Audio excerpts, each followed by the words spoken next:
Hello दोस्तों, नमस्कार। मेरा नाम है रोहित कुमार। आप सभी का स्वागत है हमारे यूट्यूब चैनल पे। ओके, तो बहुत दिनों पहले हमने कक्षा 11 के मैथमेटिक्स से शुरुआत की थी और काफ़ी दूर तक ले गए थे।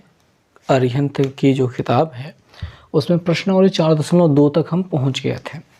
उसके बाद फिर कुछ ऐसे हालात बने कि वीडियोस बनाना बंद हो गया और फिर उसके बाद बहुत कोशिश ये नहीं की कि वीडियो बनाई जाए, क्योंकि गर्मी, पसीना, आप समझ ही रहे हैं, बहुत ही अलग अलग प्रकार के जीव जंतुओं के शोर सुनाई देते रहते थे वीडियो में। तो उन सारी चीज़ों से मन उचट गया था और अगेन फिर हमने सोचा कि क्यों ना एक बार फिर से शुरुआत की जाए और अब की बार टेंशन नहीं ली जाए कि भैया ये शोर होगा कि नहीं होगा, क्योंकि इन चीज़ों को हम ख़त्म कर नहीं सकते हैं। मक्खियाँ भी बहुत ज़्यादा लगती हैं, तो इन चीज़ों को मैं भगा नहीं सकता हूँ, तो क्यों ना वीडियो में आती ही रहे ये चीज़ें। आखिर कब तक इनसे भागा जाए, और उनसे भागते भागते हम वीडियो भी बनाना बंद कर दिए हैं, तो ये बड़ी दुखद बात है। तो फिर से एक बार शुरुआत कर रहे हैं और अब की बार कुछ अच्छा करने की कोशिश कर रहे हैं कि आपको अच्छे से समझा पाएँ पूरी बातों को। और मैथमेटिक्स हाई स्कूल वाली पूरी ख़त्म हो चुकी है। जो भी बच्चे हाई स्कूल वाले हैं वो देख लें, क्योंकि लगभग सब कुछ ख़त्म हो चुका है, लेकिन अभी भी कुछ एक्सरसाइज होंगे जो छूट गए होंगे, तो कमेंट करके बताते रहिएगा कि ये बढ़ाना है, तो हम सब बनाते रहेंगे। वीडियोस काफ़ी ज़्यादा हो गई हैं, बट अभी भी कुछ बाकी है। कभी कितना भी कुछ कर लो, लेकिन हमेशा कुछ ना कुछ बाकी रह ही जाता है, कुछ ना कुछ छूट जाता ही है। तो 11th वाला हम कोशिश करेंगे कि जल्दी से जल्दी निपटा सकें। एक बच्चे ने कमेंट करके पूछा भी था कि सर 11th वाला कब तक ख़त्म कर पाएंगे, तो उसे मैं क्या जवाब देता। यहाँ पे वीडियो बनाने का मन ही नहीं हो पाता है, वीडियो ही नहीं बन पाती, तो किसी को क्या जवाब दिया जाए कि कब तक आगे ख़त्म हो पाएगा। लेकिन बहुत जल्दी ही ख़त्म होगा, जहाँ तक कोशिश करेंगे कि पूरी चीज़ें आपको समझा सकें। खैर, मैथमेटिक्स समझाने की हम कोशिश करेंगे, पूरी तरीके से समझाने की कोशिश करेंगे। तो चलिए आज इस वीडियो की शुरुआत करते हैं प्रश्नावली 4.2 के आगे के बचे हुए क्वेश्चन को लेकर के। जो क्वेश्चन मेरे पास रह गए थे बाकी, अगर देखने को मिल रहे हैं, सो ये रही किताब। 10वें नंबर सवाल से आगे हमको बात को बढ़ाना है। हालांकि हो सकता है हमने 10वां नंबर आपको बताया भी हो, लेकिन फिर भी एक बार बता लिया जाए तो शुरू कर लिया जाए तो बेहतर हो जाएगा। चलो देखो, और हाँ, लाइक सब्सक्राइब जो भी है सब वो आपको करना है। बार बार कहने का कोई मतलब नहीं बनता है, लेकिन कहना चाहिए हमें। 10वां नंबर क्वेश्चन इसमें दिया गया है, यदि आपको दिया गया है साइन ए बराबर दिया है 3/5 तथा tan बी बराबर दिया है 1/2, और जबकि π/2 less than a less than pi less than b less than 3π/2 दिया है। और उसके बाद आपसे वैल्यू पूछता है, इतनी जगह छोड़ देते हैं बाकी सारी चीज़ों के लिए। यहाँ पे लिख लेते हैं 8 tan a minus √5 sec b, इसका मान पूछ रहा है। तो कैसे किया जाएगा, यही सारी चीज़ें हम समझेंगे। तो सवालों में, गणित में जो भी चीज़ें आप कभी भी कोई भी चीज़ हल कर रहे हों, पहले ये ध्यान दे लें कि आपको क्या दिया गया है और उससे हम क्या बना सकते हैं। तो हमें साइन ए दिया गया है, जिसके ज़रिए हम tan a का मान निकाल सकते हैं। ठीक है, साइन ए दिया गया है जिससे हम tan a का मान निकाल सकते हैं। और साइन का जो a है वो कहाँ है, पाई और π/2 के बीच है। π/2 क्या है, 90 अंश होता है, और पाई क्या होता है, 180 अंश होता है। अगर मैं चतुर्थांश बना के बताऊँ तो यहाँ पे 0 होता है, ये 90 हो गया, 180 हो गया, 270 हो गया, और यहाँ पे 360 हो गया। तो π/2 और पाई के बीच में नहीं, इस बीच में है a इस बीच दूसरे चतुर्थांश में है। ये पहला हो गया, ये तीसरा हो गया, यहाँ पे चौथा हो गया। अब इस चतुर्थांश का होने का मतलब क्या है, इसकी इम्पोर्टेंस क्या है? तो इसकी इम्पोर्टेंस ये है कि अगर कोड ए इस चतुर्थांश में स्थित है, ठीक है, दूसरे चतुर्थांश में स्थित है, तो ASTC, ठीक है, इसके अनुसार अपना जो साइन है यहाँ पे प्लस में रहेगा, जो कि साइन की वैल्यू प्लस में दी भी गई है, और कॉसेक प्लस में रहेगा, इसके अलावा सब माइनस में रहेगा। यानी कि साइन के अलावा फिर हो गया कॉस, टैन, कॉट, सेक, इतने लोग माइनस में रहेंगे, कॉसेक फिर से प्लस में रहेगा। तो अपना जो टैन ए निकालना है, तो टैन ए देखो, जैसे साइन ए से आप टैन ए निकालोगे तो टैन ए की वैल्यू जो थी वो रहेगी, लेकिन चूंकि वो दूसरे चतुर्थांश में स्थित है इसलिए उसके आगे माइनस लगा दिया जाएगा। ठीक है, इतना चीज़ समझा तो दिया बहुत ज़्यादा ही, लेकिन आपको पल्ले पड़ा कि नहीं पड़ा वो हम आपको समझाते हैं। अभी एक बार फिर से समझ में आ जाएगा। फिलहाल 3π/2 का मतलब जान लीजिए, ये होता है 270 अंश का मान। ठीक है, 180 यहाँ पे रखेंगे, पाई की जगह पे 180 रखेंगे तो 2 से आधा करेंगे 90 हो जाएगा, 9 त्रिक 27, यानी कि 270 ही मिलेगा। तो जो b है वो कहाँ पे है, पाई और यहाँ पे 180 और 270 के बीच में, यानी किस चतुर्थांश में, तीसरे चतुर्थांश में है b। अब यहाँ पे tan क्या होता है, प्लस में होता है, तो ये भी प्लस में है, और हमको निकालना है सेक की वैल्यू। तो सेक और कॉसेक यहाँ पे प्लस होते हैं पर यहाँ पे माइनस रहेंगे, तो ये वाला भी वैल्यू माइनस में रहेंगे। अब यहाँ से देखो, ए से हम निकाल लेंगे tan ए का मान। देखो त्रिभुज बना के एक तरीका होता है करने का, वो वाला तरीका किया जा सकता है, माना कि किया जा सकता है, पर हमारे पास एक स्मार्ट तरीका हाई स्कूल में सिखाया गया था। हालांकि आपके इस चैप्टर में भी, ये प्रश्नावली से पहले भी वो सिखाया गया है, तो वही वाला लगाते हैं। देखो भैया, आपके पास tan का मान निकालना है, tan का मान निकालना है। अगर tan a बराबर आप जानते हैं कि होता है क्या, sin a upon cos a, तो एक बेहतर तरीका आप समझ चुके होंगे करने का।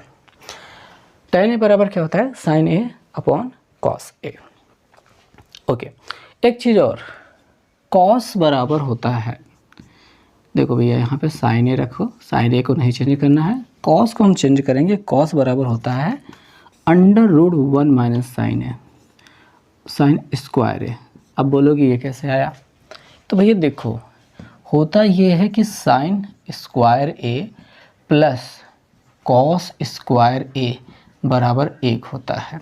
ठीक, साइन को और ही भेजा जाएगा तो कॉस स्क्वायर ए बराबर क्या मिलेगा, 1 माइनस साइन स्क्वायर ए मिलेगा, और स्क्वायर को, इसके वाले स्क्वायर को उधर भेजा जाएगा तो कॉस ए बराबर मिल जाएगा √1 माइनस साइन स्क्वायर ए।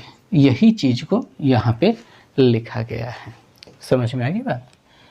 तो ये जो हम समझा रहे हैं, तो ये सब कैसे लिखा जाएगा, कैसे किया जाएगा, आप अपनी कॉपी में कैसे करेंगे, तो ये सारी चीज़ें शायद चाहे तो लिख सकते हैं। सवाल वाले ये चीज़ें उतारने के बाद जैसे ये लिखा है वैसे ही इसको लिखेंगे। ये वाला हिस्सा एकदम लास्ट में लिखेंगे जब हमको आंसर लिखना होगा तब। अभी तो हम tan की वैल्यू निकाल रहे हैं, साइन के पदों में पहले चेंज किया, करने के बाद जो साइन का मान है 3/5 वो यहाँ पे रखना है। तो रखते हैं, साइन का मान हो गया 3/5, यहाँ पे रख दिया, बटे √1 माइनस यहाँ पे 3/5, इसकी घाते 2 लगा दिया, ऐसे करना है। और ये जो 3/5 है वो ऐसे ही रहेगा, नीचे आ जाएंगे, √ लगाएंगे, 1 ऐसे ही रखेंगे, माइनस ऐसे रखेंगे, 3 का वर्ग 9 हो जाएगा, बटे 25 हो जाएगा। तो 25 से कम 25 माइनस 9 पहले होगा यहाँ पे। ठीक है, समझ में आ रही बात कि ऊपर वाला 3/5 ऐसे ही रहेगा, यहाँ पे घटाना, 1 में से 9/25 घटाना, 25 से कम 25 माइनस 9, 25 से कम 25 माइनस 9, 25 माइनस 9 बटे 25 हो रहा है, और ऊपर 3/5 जैसा है वैसे ही रहेगा। √ के अंदर 25 में से 9 गया, कितना मिला, 16 मिलता है। 16 9 25 होता है, 25 में से 9 गया 16 मिलेगा, 16/25 हो रहा है। और ध्यान से देखो, ऊपर 4/5 है, सॉरी 3/5 है, 16 का वर्गमूल 4, 25 का वर्गमूल 5, इतना मिल जाएगा। 5 से 5 काट दो, 3/4 देखने को मिल जाएगा। ये हो जाएगा tan a का मान। एक लंबी प्रोसेस के दौरान ये निकला है, लेकिन ये निकला है। लेकिन इस चतुर्थांश में, कौन से चतुर्थांश में है, इस चतुर्थांश में है, तो ये माइनस में रहेगा। तो यहाँ पे हम लिख देंगे माइनस, 1 मिनट, इसको मिटा ही देते हैं। ये पूरी प्रक्रिया समझ में आ गई। आपको यहाँ पे लिख देना है tan a बराबर -3/4, चूँकि ये जो a है π/2 और पाई के बीच में है, इस वजह से ये माइनस में रहेगा। इतना समझ में आ गया होगा, ठीक है। ओके, अब बारी है अपने उस सेक की, वो भी तो निकालना है ना tan से, तो सेक b की वैल्यू भी तो निकालनी है ताकि हम रख सकें उसमें, जो हमने अभी मिटा दिया। तो सेक b और tan b, अगर सेक और tan के रिलेशन की बात की जाए तो आपको पता होगा कि 1 + tan स्क्वायर a बराबर होता है सेक स्क्वायर a, या फिर इसको इधर लिख देते हैं, सेक स्क्वायर a बराबर होता है 1 + tan स्क्वायर a। और अगर इसको स्क्वायर हटा दिया जाए तो इसके बराबर क्या होता है, √1 + tan स्क्वायर a। स्क्वायर हटा दिया जाए तो सेक a बराबर हो जाएगा √1 + tan स्क्वायर a। अब जो यहाँ भी b है, चूँकि यहाँ पे b है तो यहाँ पे लिखेंगे 1 + tan स्क्वायर b, बस इतना सा। और इसमें ज़्यादा लफड़ा करने की ज़रूरत नहीं होगी, बस हो जाएगा। और tan b की वैल्यू है 1/2, अंडर रूट लगाओ, 1 लिखो, प्लस लिखो, 1/2 लिखो, घाते 2 लगा दो, बराबर के और आगे चलते हैं। 1 लिखो, प्लस लिखो, 1 का वर्ग 1, 2 का वर्ग 4 लिखो, 4 एकम 4 1 5 हो रहा है। ये √5/4 देखने को मिल रहा है, और हम यहाँ पे लिखना चाहेंगे कि √5 का वर्ग नहीं निकलेगा और 4 का निकल जाएगा, 2 निकल जाएगा। और हम यहाँ पे लिखेंगे सेक b बराबर, हमको जो ये प्लस में मिल रहा है वो -√5/2 लिखना पड़ेगा, क्योंकि हमारे जो ये वैल्यू दी गई है पाई से बड़ा है b और छोटा है 3π/2 से, यानी कि ये है 3/4 में, जहाँ पे सेक होता है माइनस में, ठीक है। सेक होता है माइनस में, ये ज़रूरी है भाई। यहाँ तक निकाल लिया, फिर ये निकाल लेना, ये महत्वपूर्ण बात हो जाती है। और अब आ जाता है मान निकालने पर। तो मान जितना ये सारी चीज़ें हैं वो तो हमने समझ ली है, तो इसको इरेज ही कर देते हैं, और ताकि हमें कुछ अलग से न मिटाना पड़े। तो जो क्वेश्चन था वो हम देख लेते हैं, एक बार फिर से लिख लेते हैं। 8 tan a minus √5 sec b, 8 tan a minus √5 sec b। उल्टी दिशा से लिख रहे हैं तो थोड़ा सा काला सा दिखाई दे रहा होगा। हो गया। अब सीधे आ जाते हैं, यहाँ से देखने पर अब सुंदर दिखाई देगा। आगे देखेंगे, 8 तो ऐसे ही लिख लेना है। tan a का मान मेहनत से निकाला है भैया, -3/4 लिख लेना है, -√5 लिख लेना है। सेक b का मान ये निकाले हो, ये जो निकाला है, माइनस तो लिखना भूल गया, -√5/2, जैसा है वैसा लिख दिया, ठीक। अब क्या होगा, 4 से ये 8 कट जाएगा, 2 मिल जाएगा, और 3 दूनी 6 हो रहा है, -6, और ये माइनस माइनस क्या हो रहा है, प्लस हो रहा है, √5 का गुणा 5 हो रहा है, नीचे क्या है 2, ऐसे ही रहेगा, 2 ऐसे ही रहेगा। अब जोड़ना है, बटे में 1 लगाते हो, एलसीएम तो अपना ये 2 ही रहेगा, 2 छंग 12 और प्लस 1 पंजे 5 होता है। समझ में आ रही बात ना, छोटा सा जोड़ है, छोटा सा, बिल्कुल छोटा सा। अब देखो 12 माइनस में है, 5 प्लस में है, तो क्या करेंगे, घटाना कर देंगे। जब भी ये गिनती प्लस में, दूसरी गिनती माइनस में हो, भले भी माइनस आगे लिखा हो, प्लस पीछे लिखा हो, पर ऐसे ही समझना है कि 5 प्लस में है, 12 माइनस में है, तो सीधा सीधा करेंगे घटाना। 12 में से 5 घटा देंगे, 7 मिलेगा, 7/2 ऐसे ही रहेगा। और जो गिनती बड़ी हो, 12 बड़ा है, इसके आगे क्या है, माइनस है, तो माइनस लगाना होता है। तो इस प्रकार से आपका उत्तर मिल गया इस प्रश्न का, -7/2। समझ में आ गया ना। तो वो सारी सवालें ऐसे ही लगती हैं, सिंपल सी चीज़ें हैं। धीरे धीरे प्रोसेस बना करके आगे हमको बढ़ते जाना है, ये नहीं कि इकट्ठे देख करके डर जाना है, ठीक है। सवालें इसीलिए नहीं आती हैं क्योंकि आप क्या करते हो कि अचानक से पूरी सवाल देखते हो, स्टेप बाय स्टेप देखो ना। क्वेश्चन मुश्किल हो सकता है, बिल्कुल ज़ाहिर सी बात है, मुश्किल ही रहता है, लेकिन थोड़ा थोड़ा टुकड़ों टुकड़ों में करके देखना सीखो, उसको कैसे किया जा सकता है वो देखो। ठीक, ये पूरी प्रक्रिया समझ में आई होगी। अच्छा, ये हमने जो लिखा है ये अपनी कॉपी में जब लिखोगे एक लाइन में ऐसे आ जाएगा। वैसे समझाने के लिए हमने बहुत ज़्यादा लंबा लिखा है, नहीं तो बहुत छोटा लिख सकते थे, इसमें कई स्टेप हम गायब कर सकते थे, क्योंकि हमें समझाना था इसलिए लंबा लिखा। फ़िलहाल फिर भी हमने कुछ स्टेप गायब किए हैं, मतलब पूरा डिटेल में नहीं लिखने की कोशिश की है, जितना कम हो सके उतना लिखने की कोशिश की है। तो इस प्रकार से इस प्रश्न को किया जाता है, और हर प्रकार के क्वेश्चंस में बस यही बेसिक रूल होता है कि क्वेश्चन में जो चीज़ दिया गया है उनको पहले लिख लो, जो पूछ रहा है उसको भी बगल में लिख लो, उसके बाद सोचो कि जो दिया गया है उससे क्या प्राप्त किया जा सकता है, उससे क्या बन सकता है, फिर जो ज्ञात करना है वहाँ तक तो लगभग पहुँच ही जाते हो। तो बहुत सिंपल सी प्रक्रिया रहती है। ठीक है, चलो ये तो हो गया। अब 11वें प्रश्न पे चला जाए। अब दोस्त देखो, 11 नंबर जो सवाल है कुछ ज़्यादा ही आसान है, क्योंकि कक्षा 10 में आपने इससे रिलेटेड क्वेश्चन कर लिए हैं, लेकिन फिर भी हमने कहा कि देखो आसान लग रहा है, लेकिन एक बार को समझा देते हैं। चलो समझते हैं कि सिद्ध करना है कि sec square theta plus cosec square theta बराबर sec square theta into cosec square theta, यानी इन दोनों का योगफल इन दोनों के गुणनफल के बराबर होता है।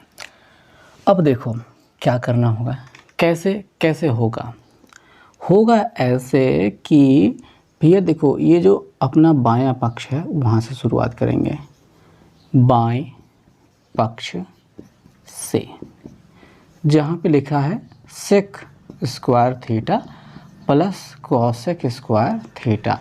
आम तौर पे हम शुरुआत करते हैं बाएं पक्ष से हल करने के लिए, तो यहाँ पे भी बाएं पक्ष से ही शुरुआत कर रहे हैं। अब एक जो सिंपल सा तरीका होता है प्रश्नों को हल करने का त्रिकोणमिति में, वो कहा जाता है कि सभी को जब ऐसा सिद्ध करना है तो सभी को साइन और कॉस के टर्म में चेंज कर दो। इससे क्या होगा, चीज़ें आसान हो जाएंगी और जल्दी हल हो जाएंगी। तो यहाँ पे भी वही करना चाहते हैं कि सेक को लिख देते हैं 1/cos स्क्वायर थीटा रहेगा, और कॉसक को लिख देते हैं 1/sin स्क्वायर थीटा। ओके, अब इनका एलसीएम ले लिया जाएगा इन दोनों का, तो वो गुणनफल के बराबर हो जाएगा cos square theta sine square theta. ठीक, और साइन के इधर गुणा हो जाएगा साइन स्क्वायर थीटा देखने को मिलेगा, कॉस के इधर गुणा हो जाएगा कॉस स्क्वायर थीटा देखने को मिलेगा। और sine square theta plus cos square theta भी थोड़ी देर पहले वहाँ पे लिखे थे, क्या होता है 1 होता है, और नीचे क्या है कॉस स्क्वायर थीटा है और साइन स्क्वायर थीटा है, ऐसा है। समझ में आ रही बात, sine square theta plus cos square theta बराबर 1 होता है, 1 लिख दिया, नीचे वाला प्लस नहीं है, नहीं तो ये भी 1 हो जाता, अब प्लस है ही नहीं तो ऐसे ही रहने दो। अच्छा, अब क्या करें, बराबर लगाओ, इसको दोनों को बांट देते हैं। कैसे बांट देते हैं, इसको 1/cos स्क्वायर थीटा कर देते हैं, हालांकि इस लाइन को लिखने की आवश्यकता नहीं थी पर लिख दे रहे हैं, इंटू 1/sin स्क्वायर थीटा। ऐसा लिखा जा सकता है, इसमें कोई तकलीफ़ नहीं होगी। ठीक है, इसमें कोई तकलीफ़ नहीं होगी। आखिर में इनका गुणा करोगे, एक करना में एक हो जाएगा, इन दोनों का गुणा यही मिल जाएगा। तो जब इतना मिल सकता है तो ऐसा किया जा सकता है। और 1/cos बराबर यहाँ पे देखा था आपने सेक होता है, तो यहाँ पे वापस सेक स्क्वायर थीटा हो जाएगा, और ये साइन वाला जो हो जाएगा कॉसेक स्क्वायर थीटा हो जाएगा, जो कि दाएं पक्ष के दायां पक्ष उसके बराबर हो जाएगा। ठीक, समझ में आ रही बात। तो सिंपल है ये क्वेश्चन, कुछ ज़्यादा ही सिंपल है। चलो इस सवाल को तो हो गया, बस ऐसे ही टाइम पास करने के लिए बता दिया। वैसे मुझे उम्मीद थी कि आप इसको कर ही लेते, पर अगला वाला क्वेश्चन जो है मुझे भी काफ़ी समय तक नहीं आ रहा था, और अब उस सवाल को करते हैं। ओके दोस्तों, तो 12 नंबर क्वेश्चन में आप अपनी किताब में देख रहे होंगे कि आपको दिया गया है यदि सेक ए प्लस tan ए बराबर ए है, तो आपको ज्ञात करना है सेक ए tan ए और sin ए का मान कैसे ज्ञात किया जाएगा। उन्हीं चीज़ों पर आज बात करते हैं, इस वीडियो में भी देखते हैं। तो शुरुआत यही से करना है, अपना सेक ए प्लस tan ए लिख लेना है, ठीक है, बराबर एक ए भी लिख देना है। अब हमको निकालना है सेक ए का मान निकालना है। जब सेक ए का मान निकालना है तो हमको ये समझ में आ रहा है, तो यहाँ पे tan अगर गायब कर दिया जाए तो sec में बदल जाएगा सब, तो वही करने की कोशिश कर लेते हैं। आप यहाँ पे sec a लिख देते हैं प्लस tan बराबर कितना होता है, एक चीज़ याद रखो कि sec स्क्वायर a बराबर होता है 1 प्लस tan स्क्वायर a होता है। अगर tan की वैल्यू देखनी है तो एक को इधर भेजना होगा, यानी हमको मिलेगा tan स्क्वायर a बराबर मिलेगा sec स्क्वायर a माइनस 1, एक इधर आके घट जाएगा ना, ऐसा कुछ मिलेगा। और अगर tan की वैल्यू ही निकालनी है एग्जैक्ट तो अंडर रूट लगा दीजिए, तो यहाँ पे हमको क्या दिखाई देगा, under root sec square a minus 1 देखने को मिलेगा a बराबर, ओके, इतना देखने को मिलेगा। अब ये समझदारी वाली बात है कि अंडर रूट को हटाना है, sec a निकालना है तो हमको अंडर रूट को हटाना है। अंडर रूट को हटाने के लिए हम ऐसा करते हैं कि अंडर रूट वाली गिनती जो है इधर रहने देते हैं, बाकी उधर भेज देते हैं। तो अंडर रूट ऐसे रहेगा sec स्क्वायर a माइनस 1 रहेगा बराबर a, ये वाला उधर जाएगा तो माइनस sec a देखने को मिलेगा। अब अंडर रूट हटाया कैसे जाता है, तो सिंपल तरीका बताते हैं, दोनों पक्षों का वर्ग करके। तो दोनों पक्षों का वर्ग करने पर यहाँ पे वर्ग करेंगे तो आपका ये अंडर रूट हट जाएगा, डायरेक्ट लिखते हैं sec square a plus minus 1 जैसा है वैसा लिख देते हैं। इधर की ओर आते हैं, या फिर ऐसे लगा के लिखें यार, काहे लिए टेंशन दें। यहाँ पे a माइनस sec a की घाते 2 देखने को मिलेगा। देखो टेंशन नहीं देना चाहते हैं, इसका क्या मतलब है कि यहाँ पे भी विस्तार होने वाला है, a square plus b square minus 2ab वाला विस्तार होने वाला है, वही करना चाहते हैं यहाँ पे, इस वजह से हमने इसको लिखा। अब देखो स्क्वायर अंडर रूट हट जाएगा तो sec स्क्वायर a माइनस 1 मिलेगा, और यहाँ पे a स्क्वायर तो ऐसे मिलेगा प्लस ये sec स्क्वायर a मिल जाएगा minus 2 into a into sec a, ऐसा देखने को मिलेगा। a square plus b square minus 2ab मतलब ab, ऐसा होगा। ओके, एक चीज़ और देखते हैं कि हम देख पा रहे हैं कि sec स्क्वायर है इधर प्लस में, इधर आके माइनस हो जाएगा, इसमें से इसको घट जाएगा और 0 हो जाएगा। तो ये एक अच्छी बात है जो हो रही है। और आपको यहाँ पे -1 बराबर a स्क्वायर और यहाँ पे -2a sec a देखने को मिल जाता है। हमको sec a का मान निकालना है तो इसको इधर भेज देते हैं, तो जो 2a sec a है वो प्लस में हो जाएगा, और इधर a स्क्वायर प्लस में था ही, ये वाला -1 उधर जाके +1 हो जाएगा। और अगर हम sec a बराबर निकालना चाहें तो a स्क्वायर प्लस 1 बटे ये 2a देखने को मिल जाएगा, यानी sec a की वैल्यू मिल गई है, sec a की वैल्यू मिल गई है जो कि हमें चाहिए थी। ठीक है, होगी बात, समझ में आ गया होगा। अच्छा, sec a की वैल्यू हम वहाँ पे लिख लेते हैं, उसको मिटा देंगे। ठीक है, पूरी प्रोसेस हमने आपको समझा दी है, और यहाँ पे हम sec a की वैल्यू लिख देते हैं और उसको मिटा देंगे, ताकि हम जब साइन की वैल्यू निकालें तो आपको पता रहे कि ये देखेंगे भैया नीचे 2a मिला था। ठीक है, ये लिख दिया। अब इसको इरेज करना है ताकि हम निकाल सकें किसकी वैल्यू, tan की वैल्यू। तो tan की वैल्यू निकालने के लिए प्रोसेस में ज़्यादा कुछ बदलाव नहीं है। ठीक है, ये पहले वाली प्रक्रिया ख़त्म हो गई ना, तो कुछ ज़्यादा बदलाव नहीं है, जैसे ये हुआ था वैसे ही यहाँ पे tan की वैल्यू निकालने के लिए sec को चेंज करेंगे, ये स्क्वायर हटा देंगे और इधर की ओर अंडर रूट लगा देंगे तो sec a बराबर इतना मिल जाएगा, यानी sec a की जगह पे हमको मिल जाएगा under root 1 plus tan square a मिल जाएगा, और प्लस यहाँ पे अपना tan a है और बराबर a है, तो जैसा है वैसा लिख दिया। एक उधर tan a को उधर भेज देते हैं, 1 प्लस tan स्क्वायर a बराबर के उस पर a माइनस tan a, और वही बात दोनों पक्षों का वर्ग कर देंगे ताकि अपना ये अंडर रूट हट जाए। तो यहाँ पे 1 प्लस tan स्क्वायर a देखने को मिलेगा, इधर a स्क्वायर हो जाएगा plus b square tan square a बन जाएगा कुल मिला के, और -2ab यानी 2a मतलब a, b मतलब tan a, और वही बात tan स्क्वायर a कट रहा है, कट जाएगा। और ये वाला हिस्सा इधर भेज देते हैं, एक को उधर भेज देते हैं। ये 2a tan a जो माइनस में इधर आकर के 2a tan a हो जाएगा, जो कि प्लस में दिखाई देगा। इधर की ओर a² है, एक इधर जाएगा -1 हो जाएगा। ठीक है, और tan a की वैल्यू निकालनी है तो ये पूरा लिखिए और इसको 2a को नीचे भेज दीजिए, तो ये हो जाएगी tan a की वैल्यू। ये सवाल जो है बहुत मुश्किल लग रही थी क्योंकि समझ में नहीं आ रहा था शुरू में कि कैसे किया जाए। प्रक्रिया बहुत आसान है। यहाँ पे tan² a कट गया, पिछले वाले में sec² a कट गया, इस वजह से आसानी से आ गया। तो a² - 1/2a देखने को यहाँ पे मिल जाता है। अब बारी आ जाती है साइन की। ठीक है, साइन की वैल्यू आ जाती, साइन की बारी आ जाती है। तो एक चीज़ समझेंगे, या जो साइन की वैल्यू निकालनी है, साइन की वैल्यू निकलेगी कैसे। ठीक, निकलेगी कैसे, थोड़ा सा दिमाग लगाओ तो समझ में आता है। क्या समझ में आता है कि tan की वैल्यू हमको पता चल गई है।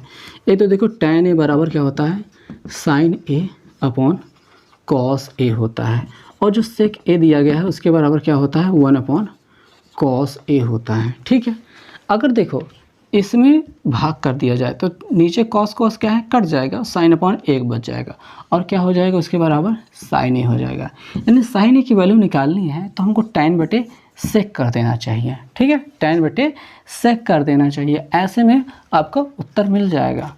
तो ऐसे कह सकते हो कि हमारा जो साइन की वैल्यू है वो किसके बराबर है, tan a/sec a के बराबर है।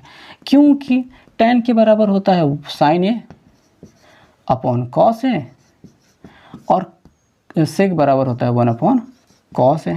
cos से cos कट जाएगा, sin a ही तो बचेगा, sin a/1 यानी sin a बचेगा।